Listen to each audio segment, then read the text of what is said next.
সারা দেশে ভারী বর্ষা ও বন্যায় ক্ষতিগ্রস্ত মানুষের সহায়তায় দ্রুত পদক্ষেপ নিতে প্রশাসন ও দলের নেতাকর্মীদের নির্দেশ দিয়েছেন প্রধানমন্ত্রী তারেক রহমান। এ তথ্য জানিয়েছেন তার প্রেস সচিব সালেহ শিবলি।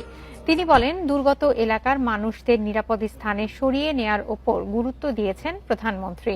এদিকে প্রধানমন্ত্রীর কার্যালয়ের মুখপাত্র মাহাদি আমিন এক ফেসবুক পোস্টে জানান, চট্টগ্রাম বিভাগের দুর্যোগ কবলিত এলাকায় ত্রাণ ও উদ্ধার তৎপরতায় প্রধানমন্ত্রীর নির্দেশে সরকার 10টি পদক্ষেপ গ্রহণ করেছে।